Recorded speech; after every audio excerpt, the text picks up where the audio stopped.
My line of credit was blasted. No money in my bank account. My 2 credit cards smoked, and I'm sitting here ready to go bankrupt. So I find out he had taken like $400K. I get divorced. I pretty much have nothing. I moved in my dad's basement. I was ready to be gone. 6 months after divorce, my son's mom left him at my doorstep. The one with special needs? Yeah. He's got a 1 in 2 brain disorder in the country. So when you went from your dad's basement with your kids to an 8-figure empire, most people would just give up. We did $8 million last year.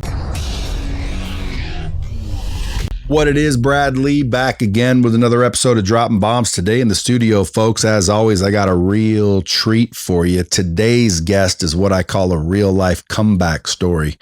Most people fold when life punches them in the mouth, but not this dude. Vinnie Biancamano went from cutting grass to firefighting to nearly losing everything to now running one of the fastest growing hardscape and pool companies in the country, Hot Shot Hardscape Pools from Glendale, Arizona, which is first generation Italian single dad, 3 kids, including a special needs son. This man's story is about one thing: refusing to quit. And that's what everybody needs to understand. He's battled through injuries, financial ruin, betrayal, depression, and came out swinging with an $8 million business and counting. Vinny's here today because his story is proof that mindset matters more than circumstance, and I want everybody to understand that. So buckle up, because we're about to drop some bombs. Welcome to the show, buddy. Thank you. How you doing? Doing good. Good. So, Vinny, most people don't come back from what you've been through. Broke, betrayed, divorced, raising 3 kids alone, one with special needs. What needs does he have? He's 18 now. He's autistic. He's got a really rare genetic disorder, 4XY chromosome. Super difficult, like behavioral wise. He's broke almost 40 TVs by now. Damn.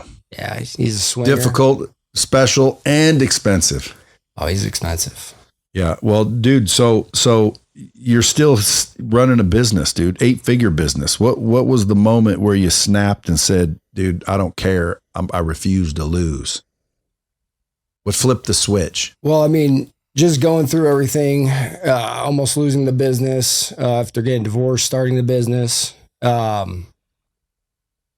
I figured out I don't quit, man. You know, it's just keep going.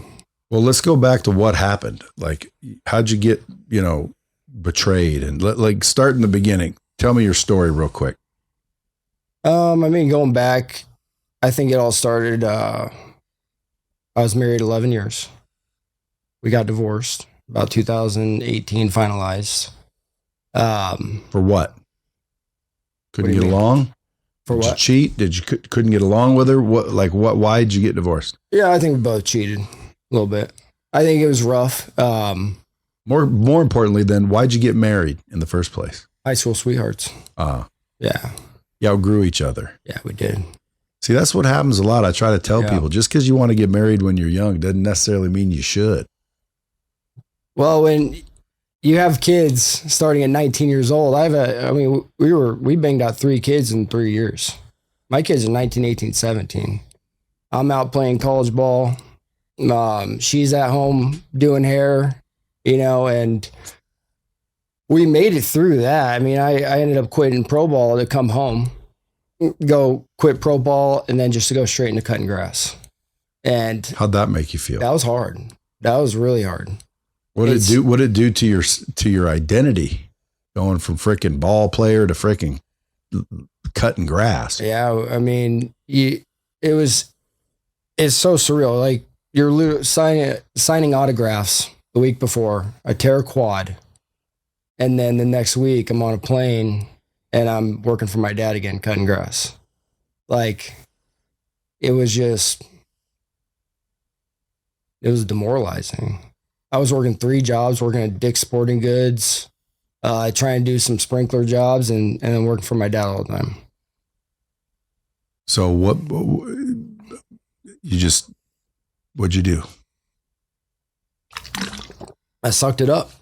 I was trying to get on the fire department for a long time. It was a hard time. It was 2008. So I just grinded. I got a job at Budweiser, which was funny. I started as a merchandiser, and I was the best damn merchandiser we had, which in about 2 years, I went into sales. And then I was one of the top sales guys. And then I got a call from the fire department. I got hired. You said, screw it, I'm going to be a fireman. That's it. What paid better? Oh, sales. I was making way more sales. So why'd you quit to go be a firefighter? Because, everyone talks about the golden ticket or, pension, it's like kind of being on a sports team still. And, I thought that was the path. It wasn't for me. I mean, I did 10 years, but just.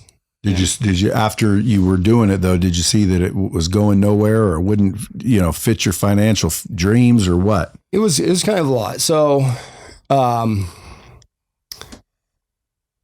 was a firefighter for 3 years before I got divorced.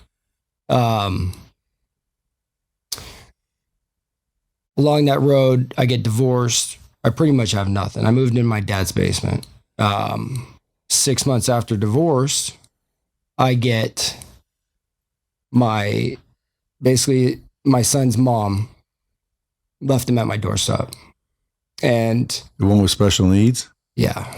So she couldn't handle it. No. And I don't blame her. I mean, it's hard especially with someone with such high behaviors. Yeah. But me personally, like I couldn't, I'm going to support my son. Like I'm going to keep him, and just grind through it. And it was just at a weird point. I'm living in the basement with my dad. I have 3 kids.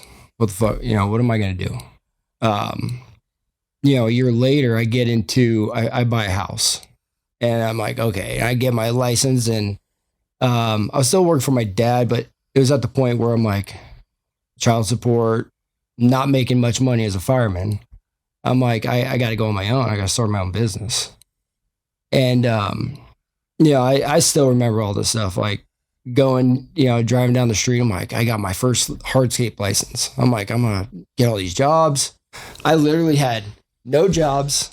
I couldn't make my mortgage payment. I couldn't make my truck payment. And I'm like, fuck, what, this is what I'm supposed to be doing. And, I just grinded, man. Like finally I got a job. I got a couple jobs. I started paying off some stuff, making my payments. And then, man, I got lucky. I got a couple good crews. I started working for some pool companies and I started growing a little bit. So growing what? Your income? Yeah, money. We went, so my first year and this whole time I'm still a full-time fireman. We worked at 24/48 there. It was hustling on my off days. I never slept. I worked in Maryville for 10 years, which is not a great part of Phoenix. And, I'd come home, work, and we went, I think I did like 300,000. And then I got to $1 million in year 3. So I was like, okay, I made it. Like, I didn't think I'd ever do that much. And I did it. And then I had a partner at this time. And that next year we did 1.5, but I figured out something wasn't mathing. And it was kind of nice with a partner because I'm like, okay, we're doing good money. Like I can pay my bills. My kids are good. And here we are. So like, why are we not paying off bills? Why are we not paying the credit card? Sorry. This is new. You can move it closer. Oh, okay. You can set up. Like if you set up, just move it with you. All right. Cool. So you had a partner. You're like, something ain't mathing. Something ain't mathing. Why? Because you were paying off the bills, but there was no money left over. How'd you know? Yeah, we got money coming in, but now we're not paying bills. So I hired a accountant or a CPA or whatever, or a tax lady, start going through my shit. And literally, this time, this is when I met my girlfriend, Nicole, like when we were really kind of getting serious. And she was ready to leave me. Where it was like 4 months, I'm fucking depressed. So I find out he had taken like $400K. And in a small business, that's a lot of money. So I'm sitting here, I figure it out, send him a text, call him, sign the papers over to me. And he did. And I had, my line of credit was blasted. $0 left. No money in my bank account.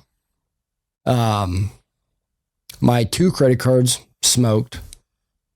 It's March. And I'm sitting here ready to go bankrupt. I'm sitting there with my tax lady in my new office. And I'm like, how do I go bankrupt? Like, I'm fucked. And it was funny. I'll never forget it, man. She just looked at me. She's like, one job at a time. I'm like, all right. Well, he had taken all my crews. I had nothing left. I had one crew. Dude, from that fucking point, I was like, I'm going. And that year we did, I think, $20,000 through March or April. We ended up doing 1.5 that year. It was my biggest year. And then, dude, from there, I was like, fuck, I've been divorced and broke. I've been almost bankrupt. Like, let's just do this. So we did 2, 5, 8 million last year. So then where's your ex-partner now? I don't know. Was he your buddy? Like, why would he screw you like that? We worked together for a long time, man. How was he screwing you? How was he stealing the money? Paying guys more, doing his own stuff, materials at his yard. I think it was just multiple things. I think he was trying to build his a business on the side. There was just a lot of shit. So he was screwing you left and right. Yeah. I got smoked. How'd you pick that partner? And if there's people in this situation right now, what would you say to those guys? What advice would you give entrepreneurs listening right now who feel like A, giving up, and B, how to avoid picking the wrong partner? Man, partnerships are hard. I think I've been in a business group for 4 years now, and it's funny, whenever someone's considering getting a partner, we're all like, oh, fuck, here we go again. I don't know, trust. Like fully open about everything, like equal. I think where it gets sideways a lot is equal work ethics. Like you got one person really fucking hustling and then someone that's not, and then you start getting some bad blood, and that's how things go sideways. Yeah. Well, yeah. I had people try to jack me once, and it was, ugly, but I always ask people that had the same thing happen, like, what did you do to correct that? Cause like, I just, I like partners. Why? Well, cause dude, I think it's very difficult to own multiple companies if you're not creating partnerships with various operators. So it's almost like, you just need the control. You need the final say. Or do you have any more partners now or no? I do. I actually do have a partner. I have a couple partners in Oklahoma. We buy, sell land out there. But are they doing it? You're just their partner? Doing it. I was the money guy in the beginning. You're more like an investor. Yeah. I mean, yeah. He's got a nice land business out there. Came to me a couple years ago, said, hey, you want to buy some land? Let's flip this thing. And that's how it started. Is it making money? It's making money. Yeah. Land, they're not making any more of it. Yeah. So firefighting teaches you kind of how to survive chaos. Running a company teaches you how to build through it. How did those years in the firehouse prepare you to lead the team you lead today? Oh, man, it's fire. Like I can tell you right now, being a fireman, there is no better job on the planet. It's just, you got everything, man. You're a four-man team. You got a captain, engineer, and 2 backseat fire guys. When you're going to a job, like everyone has a responsibility. We all know our responsibilities. Just the training aspect of the repetitions and doing everything. It's just kind of bringing that into business. And that's why it's so kind of cool for me, is because I got to build my business while being on a fire truck for almost 10 years. And just taking kind of what we learn and how we train in the fire service and kind of bringing it over to Hot Shot, like it's kind of invaluable. I mean, my team, we have just good people. Everyone kind of knows what they're doing. Everyone gets along with each other. And I think that's the best part of our company. So Hot Shots is basically a badass pool builder. That's it. Custom pools. So backyards, pergolas. Yeah, and if you guys want to see some kick-ass pools, go to Hot Shot _Hardscape. Yeah. With Hardscape. Yeah, just Hardscape. Yeah, Hot Shot _Hardscape. So you're building like the dream backyards for people. Yeah, we built some badass shit. So how and you're getting calls from all over now because social media is starting to catch. You're showing your designs, your pools, your work, and everybody's going hog shit crazy. Phones ringing off the hook. So how do you like, who's the designer? Are you the designer, or like, do you have a team? Did you just find really good people? How did you pull all that together from the dumps? Man, we had it's actually funny. One of the pool companies I used to do a lot of work with, they went out of business. And that's how I got my first designer sales guy. And he came to me when they were going out and he's like, "Hey man, can you get a pool license?" And I was like, "Well, fuck. Yeah, I'll get a pool license." And then we kind of slowly started doing pools. And, you know, with our background, we were building everything but the hole in the ground. We were doing all the custom hardscapes, pergolas, everything. What's a hardscape? Travertine, pavers, walls, fire pits, entertainment walls, barbecues, everything. So you were building everything but the pool. Yeah, we did everything. I know, but why would you build a hardscape without a pool? Oh, people do it all the time. They do? Oh, yeah. In Arizona? Yeah, we do barbecues and fire pits and pergolas. And what's a pergola? A shade cover. It's actually right down the road here, 4K. They're the most modern around. It's like 4K aluminum. Really cool. You could do 2 posts and big cantilevers. So the designer came to you and just basically solicited you then? Yeah, that's how we started. And then you said, "Sure, I'll get a pool license." But why did he want a pool? He needed someone to sell for. Oh, the pool guy. Yeah. Oh, so you had a pool salesman. He was getting leads and he didn't have anywhere to take them. Ah. We build everything else. He's like, "Get the pool license. We'll design and build everything." How hard is it to build a pool? I mean, it can be hard. Well, I had a buddy of mine that had a home built, and I don't know what the details were, but the pool caved in. Yeah. And he's suing the pool builder. Oh, that's not good. But how would a pool cave in? Man, there's a lot of ways. I mean, you can build a pool 100 different ways. And a lot of, that's the thing with us. I won't build you a shitty, cheap pool. Like, we're looking at the engineering. We're going to go 6-inch on center if we have to. What's that mean? Rebar. So your cage, which a lot of people don't pay attention to or look at. It depends on the soil. There's actually a neighborhood right across the street from us. There's been, I don't know, 6-7 pools that I know of that cracked in half just from the dirt in the ground, and they didn't do enough rebar. So what's the dirt do? Shift? Yeah, shifts, moves. Damn. Yeah. And then who has to pay for that? And then you get the water in the pool, and if the concrete's not good with the rebar, it just cracks. So who pays for that? Depends.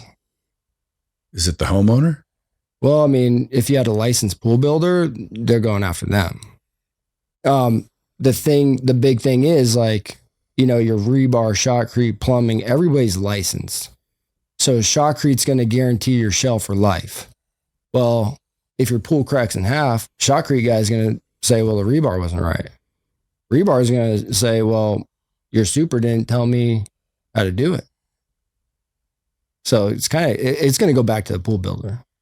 So is there a lot of liability doing that? A lot, yeah. What if someone's about ready to build a pool? What would you say to like give them some tips?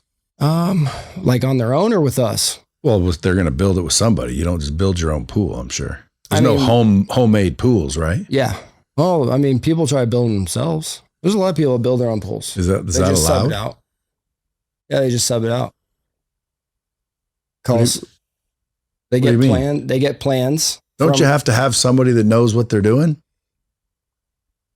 Like I can dig a hole and spray some concrete in it. Yeah, there's a lot more. And that's a problem. We run into it all the time where I get calls. I can't tell you how many calls we get because it was a build your own pool. Well, the problem with the build your own pool is there's no super that is overseeing the project. That knows what they're doing. And subs will come in, they'll just do their job, get paid and out. Well, if there's something wrong, who's going to catch it? What happens when there is something wrong? Does it empty? Does it leak into the ground or like you won't hold water? Like you would think if you had a cement hole and cement was dry, it would hold water. There's a lot of things that go into it. I mean, it's just, shotcrete guys. I've been with same shotcrete guys for 4 years. I think they're the best. The way they lay their bond beams. We set elevations. So we know where our deck's going to go and flow and, disperse the water correctly. That's just a big thing on the hardscape side, man. I like clean bond beams. I like the coping to be perfect. The way we do things, waterproofing behind stone. There's just so many aspects of things that if you don't know it, you don't know it. Where'd you learn it all? My dad's had, I started working for him at 14 years old. He's had landscape company for 42 years in Arizona, 43 years. So landscape and hardscape usually go together, right? Yeah, a little bit. I mean, we did everything. We remodeled his house growing up. We built a shed. We'd build. It's all my family. Everyone's in New York. They're all landscapers. So you just learned over time the right shit to do. Some pool guy came along and said, hey, you should get a pool license. You said, shit, I might as well. Got a pool license and just do good work. That's the key. 100%. So if there's somebody out there going, dude, I want to do this. Was it hard? Was it difficult? Yeah, it's hard. If you don't know what you're doing, it's hard. There's a lot. I mean, building walls. If you don't know engineering, if you can't read engineering on how a wall is supposed to be built, and you have a company and you're just telling guys to go build a wall, I mean, they can have little footers. I've been on some bad projects. Repairing them? Yeah. So when you went from your basement or your dad's basement with your kids to an 8-figure empire, obviously that's not luck. That's mindset, wouldn't you say? Yeah, 100%. And most people would just give up. Yeah, but I mean, it goes into a huge background. Like, there was a period for a year where my son was home with me. And, my son, it's funny. We went to church last night, that Unbreakable Boy. Have you watched that? Oh, yeah. It's a good movie. But it's really kind of, it sets it up pretty good. Like my son's been in and out of hospitals. Like he's got a 1 in 2 brain disorder in the country. And we give him meds. They don't touch him. I had him for a year solid. I had caretakers in my house, which we still have 2 caretakers 5 days a week in my house. I put him in a group home for 3.5 years. And he got kicked out of 2 in 5 weeks. And, my girlfriend, we've been together a long time now. She literally, he came home. She quit her job like before he came home. And she's like, let's keep him. I'm like, fuck, like, you really want to do this? 'Cause it's hard. And, dude, without her being there,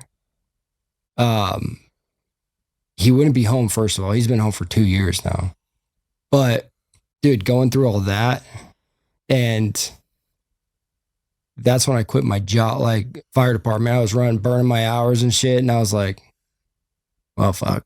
And now we were at 5 million the year before, through 2 million the year before, and I quit in March. And I was like, fuck it, let's blow this thing up. And that's when we took off the 5 million. But dude, without her, and she's his full-time care. She's his mom. You know, he hasn't even seen his mom in a year and a half. Where is his mom? Oh, 3 miles down the road. She doesn't even visit? No. Why? I don't know, man. But I mean, you say he basically breaks shit and gets mad. Like, if you talk to him, does he talk? Oh, he's nonverbal. He's nonverbal. I mean, he can be very physical. Is he big? Yeah, he's big. Yes, that's the problem too. It's like he pops me. He gets me good. He gets pissed and hits you. Yeah, he gets me good. So how do you deal? All of us. How do you deal with that? He's so routine, man. What if you smack him back, which would consider to be abuse, by the way? Yeah. Well, he's 18 now. Yeah, but what if you smack him back? Are you all in a all out fight or fight? I mean, 30 minutes to an hour. What's going through his head? Anger, or he doesn't know what he's doing? Man, I don't know. It's weird. And it could be the brain disease. It could be, his disorder. We have to hold him down, and he'll be kicking. I mean, his grip is unbelievable.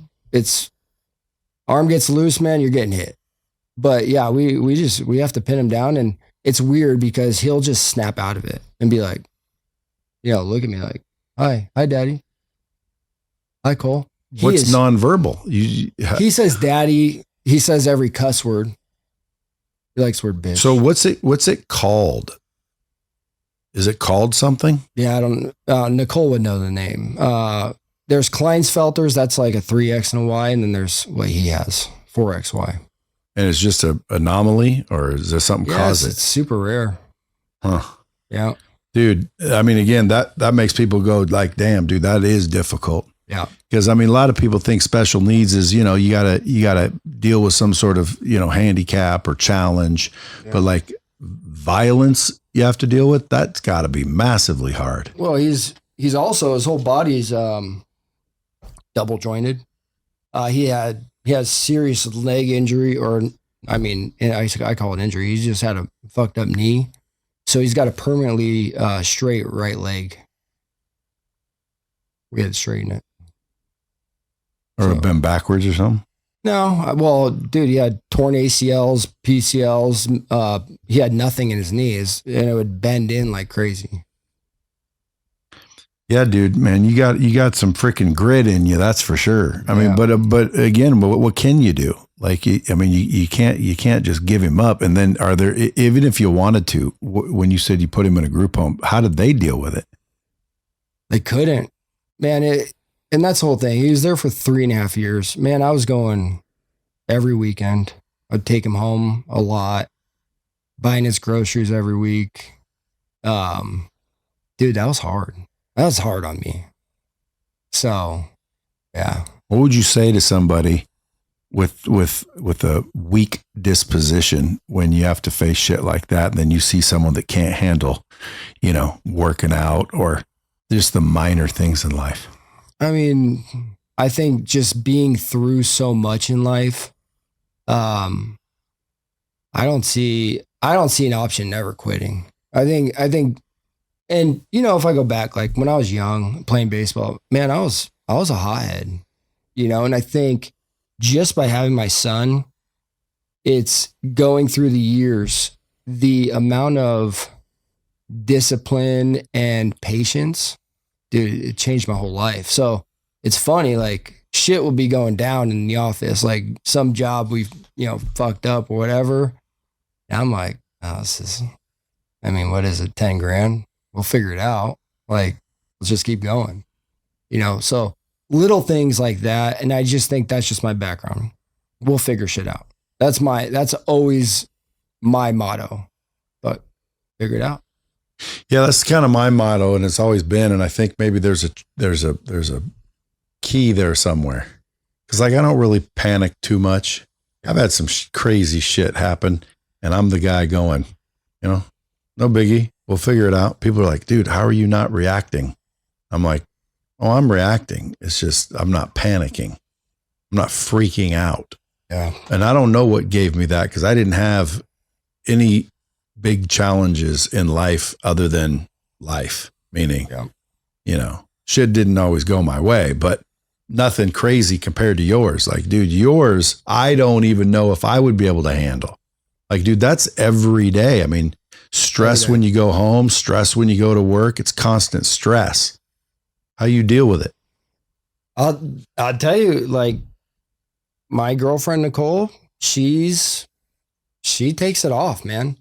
She's got him. You believe in God? Oh yeah, we go to church every week. I was going to say, like, dude, like God sent her to you. Oh God, she's never say it like enough. She's been, for someone to come in, and I have 3 kids, she has 3 kids, and to come in and take over something like that. Huge. I couldn't even ask God for something like that. I get goosebumps every time. Like, and the fact, like, we have a place in Oklahoma, and we have like 50 acres, built a barn door, did some cool shit, and she took him by it herself last week. And I'm like, you good with this, dude? The kid is so good for her. He will fucking fight me on the plane. Well, he probably gets along with her because she's so obviously considerate and kind. Oh yeah. He knows her, but she's tough. She's tough. Well, it sounds like you have to be. Yeah. For him. Yeah. So let's say you lost it all tomorrow, no money, no business, and you had to rebuild it again. And you only could use like one lesson you've learned. What lesson would that be? Go hustle. Go get it. Why do you think so many people stop from that? I don't know. I listen to a lot of podcasts and everything. The one common thing you hear a lot, especially like being an entrepreneur, being a business owner, it's not about how much money you make, it's who can last the longest. Shit happens I've been sitting there tons of times like, we're going out of business. How am I going to pay this stuff? And I'm like, well, I mean, I've been negative 300K before. Like, I'm still in good position. Like, let's go get it. Let's figure it out. 9 times out of 10, it's not even that hard of a decision anyway. It's what people want to avoid. Yeah. Like, I had one time someone call me, they're begging me for money. I said, what is going on? Basically, at the end of the day, couldn't pay bills. I said, so why are you calling me? He says, because I need money. And I said, well, let me just teach you to fish instead of give you one. Let me ask you a question. If you need money, what should you do? He's like, what are you talking about? I'm like, what should you do? He's like, well, I should be working. Right. But instead you're calling everybody asking for money. Well, that's because I don't have time. I said, well, when do you think you should have started calling then? You know what I mean? Like everybody acts like it's rocket science. Yeah. It's like, dude, you're deciding not to pull the trigger when you should pull the trigger. You're avoiding what you really don't want to face. And at the end of the day, when it boils down to it, dude, just figure it out. Like, get out there and hustle, make some sales, close a deal. I've never seen a deal not solve the problem. Yeah. Like one time I had payroll coming up, and this was like not too long into my business, and I didn't have it. And it was like 2 weeks. And so I'm out hustling. Now we're getting down to where like, dude, if I don't get the money in the bank, dude, checks are going to bounce. Well, what do you mean? Well, you wrote the check anyway. Yeah. That's ballsy. Yeah. So I wrote those checks knowing full well I got to get that money in there or they're going to bounce. Yeah. I've never bounced a check ever. And what is it? 26 years now. Damn. Never bounced a check, dude. I just think I'm going to figure it out, and something has always happened. Yeah. Even what I used to call light speed fate. So that's just light speed fate. And people are like, what does that mean? Well, like, again, that one time in payroll, dude, out of the blue, I get a phone call and the dude wanted to buy, and the amount was like almost identical to what I needed, or I'm screwed. Boom, phone call, random, bang, deal, boom, money's covered. Thank God. Go out there, keep hustling. Bang, this happened, that happened. It's always the same thing. And every time something happened. Now, I call it luck. I call it God. I didn't think, well, that's me just being, diligent and this. It wasn't me, dude. It was luck. Do you think you had any luck on your side? Oh my God, 100%. Or again, now that I'm getting older, dude, maybe it wasn't luck. Maybe it was all God. I said, just the way my life has panned out, and, cause I pray a lot, like in my truck. I don't tell anybody, and I swear to God, like I never pray for myself. I'm just like, hey, if this is your plan, then this is your plan. And, take care of my family, this and that. But dude, just help me figure out what the hell I'm supposed to do. And somehow, and, I think it's big too, going down this road. Like, you go to a restaurant, like treat everybody good, help everybody, tip good, do all that stuff. And I always think it's like karma, if someone does bad to you, I'm not into retaliation. I'm like, well, it's going to get them one day, So that's just the way I think. I believe it. So everyone says mindset's everything. What's a daily habit that you swear by that took you from maxed out credit cards and no job to where you are now? Man, I think the biggest part is I just think of my family. I'm like, I fail, they fail. I have my routine. I wake up early. I get to the office 5:36. I do my thing and then get ready for the day. That's just how I roll. I like being involved in everything, like talking to my guys, going through shit, and just making sure everyone's doing their job.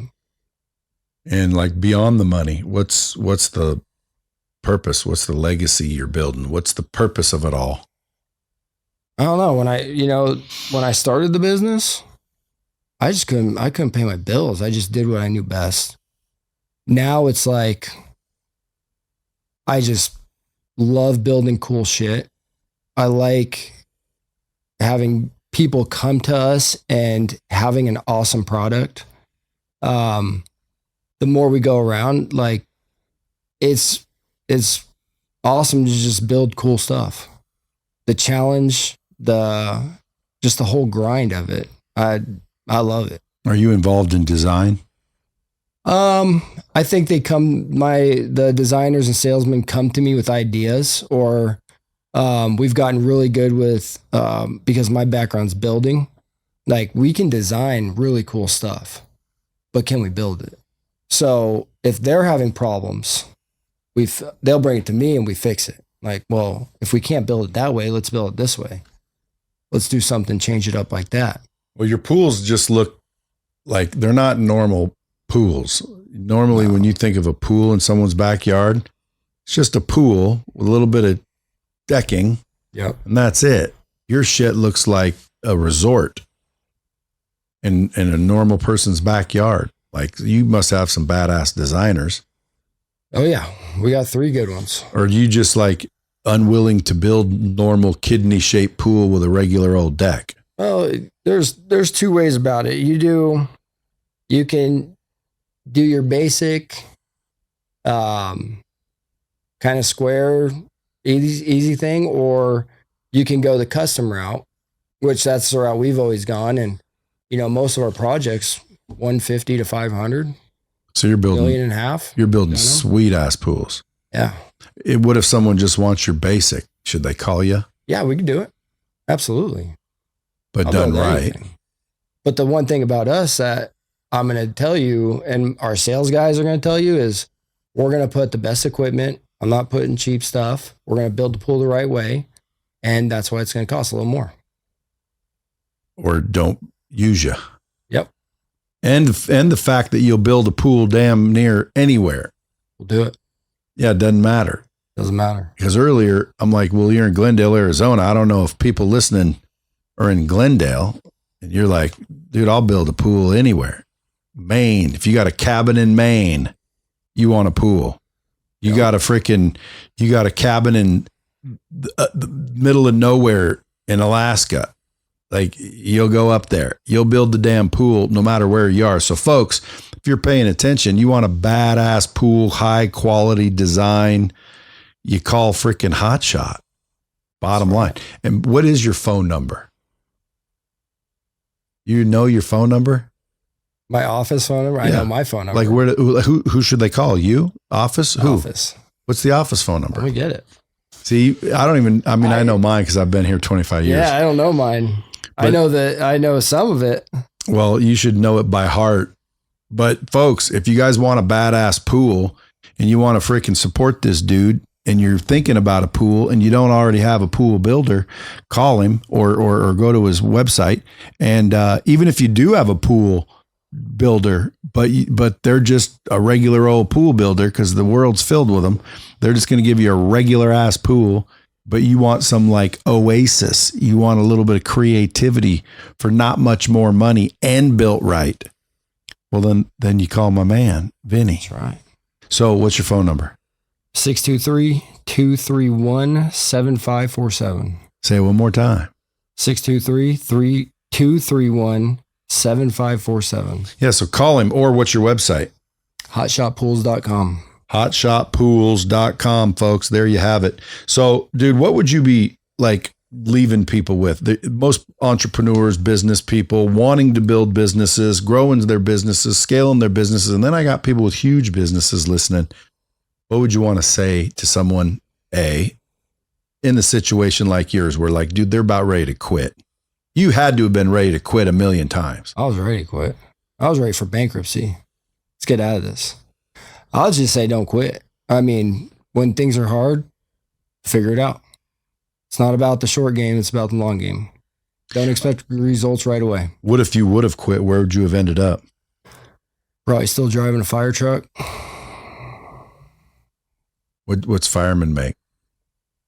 When I was there, they got a big raise. I was not 10 mil. Not 10 million. They're not millionaires. No. And they work hard too.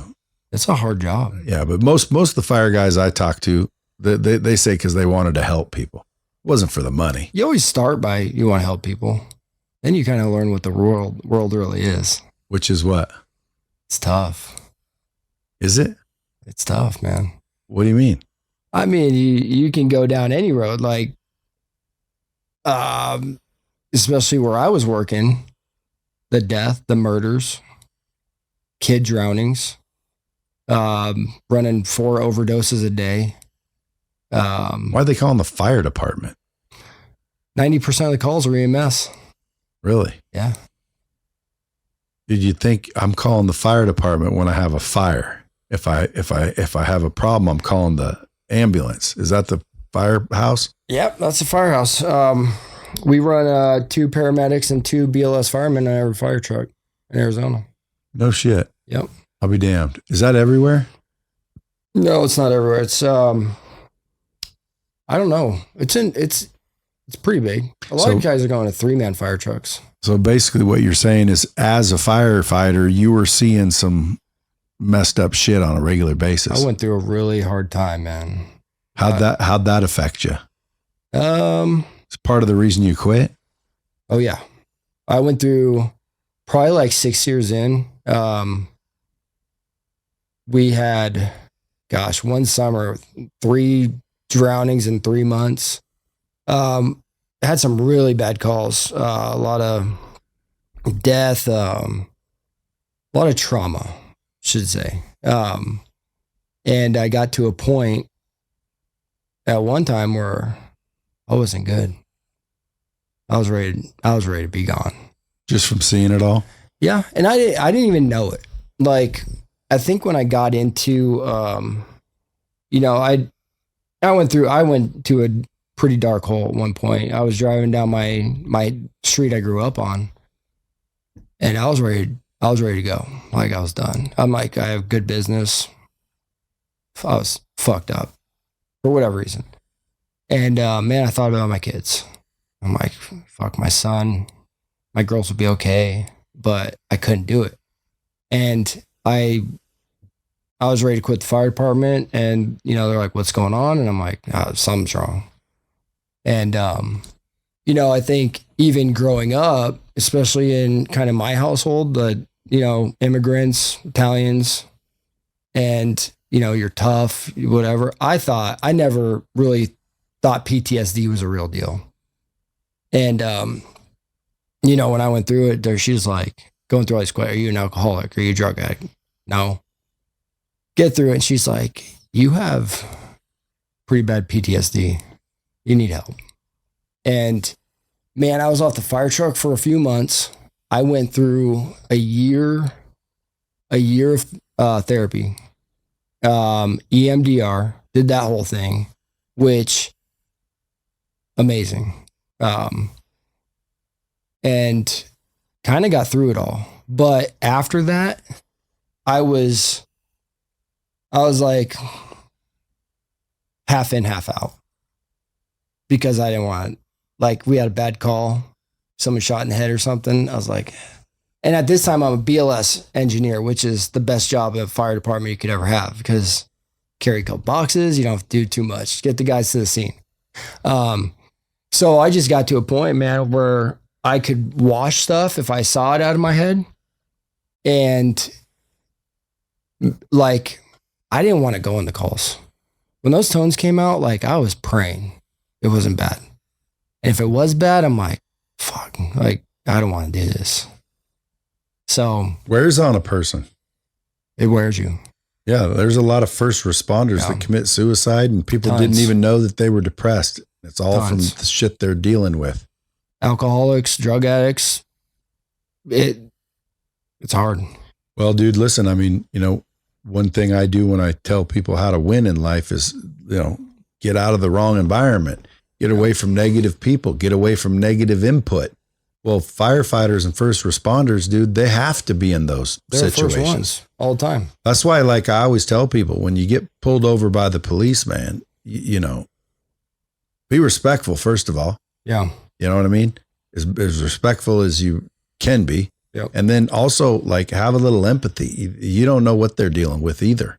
I mean, they're the ones that you call when you're in trouble. So they're seeing trouble all day long. Yep. People just look at cops and think, oh, they're a bunch of assholes. Well, dude, I mean, based on what they're dealing with. Now, firefighters, that you always get the hero vibe. You know what I mean? Like, everybody thinks, oh, firefighters, they're heroes. Fires get a little more than cops get. Cops are assholes. Firefighters are heroes. That's right. But I'd rather be a cop, only because, dude, they have the authority. No, I wouldn't want, I wanted to be a cop when I was younger. After doing that, I'm like, I don't think I'd be a cop. Well, they deal with the same stuff. That's the point. Yeah. Like, you know, ambulance drivers, paramedics, like, dude, seeing it nonstop every day. Hey, thankful they're there. Be grateful there's someone there to help you. And you got to think, cops, they just deal with trouble all day. They don't get nice calls, you know, they're dealing with, like, people that don't like them. The worst of the worst. Yeah, every usually. day. The people that need help, because those people, now you're telling a cop, come deal with them. Yep. Which is why when they were talking about defund the police, Crazy. It's like, what in the fuck are you talking about? You don't want to defund police. Craziness, man. If you defund police, dude, this whole world goes to chaos. There was, in my area, our area in Glendale and Phoenix, and it's all over, there's like apartment complexes we can't even go into without cops because we're not armed. Is that rough? Oh, yeah. And you, what if the cops didn't show up? You just let it burn? Yeah, we wait. And a lot of times, even going with cops doesn't matter. Yeah. Well, a lot of times, I mean, the apartment complexes out there or certain areas, they have to clear scenes first. to make sure it's safe for us to go in. Do you think it could be a trap? You ever It just happened. You ever get people calling you in and it's not really an emergency? They set it up so they can whack you? Yeah, that happens all the time. But that just happened. You see that? Or was it Cedar Rapids or something like that? Guy lured firemen in and shot a bunch of them, killed a couple. Why firemen? They don't do anything bad. They just help. Himself. I don't know, man. Well, dude, I'm glad you made it out. How can the bomb squad help you? Being here, learning. You gave me a ton of information today. I just couldn't put my brain around that in the beginning. You mean in the pre-conversation? Yeah. Yeah, dude. Well, again, that's only because, dude, some people, when they're in their business, it's hard to see past. Like there's a saying that says you can't see the frame if you're inside the picture. Yeah. So when people are in the business and that's all they see, you know, sometimes it's easy for someone that's not in the business to look and go, well, why don't you just do that? Yeah. And then we're like, oh shit, I didn't even think of that. And that's usually what sets the limit like way higher. Cause now all of a sudden their freaking heads explode and all of a sudden it's like, bam, floodgates are open. Yeah. You put it in a way that I never thought of. Well, your floodgates should open. Here we are. And hopefully, again, you'll build that personal brand. What's your personal page? Or is it still private? It's private. I haven't fired it up in like 4 or 5 years. Why? I just run mine, man. Well, folks, listen, if he opens up his personal one, you can go follow that one. Right now, go follow Hot Shot _Hardscape. You'll see him. You'll see his pools. You know, you'll see his designs. You'll see his crews. There's some cool transition before and afters. And support the dude. What if people want to come to work? Like, what if they need jobs? Are you willing to hire? Yeah, designers. Need probably more designers. More designers. What about the actual workers? What about pool companies that are just starting, but they're aligned with your quality work and they're all over the United States, not in Glendale, but maybe they want to do some of the work you get in their neck of the woods. Would you want them to reach out? Yeah, they could reach out. Yeah. So folks, maybe you're a pool designer or builder, or, you know how to build pools and you want some jobs. Because again, this dude's getting all the jobs based on his designs. So like reach out, maybe he'll hire you. Let's do it. Any questions, final questions from moi? Now I'm good. Folks. Great. As always, till next time, keep shit real.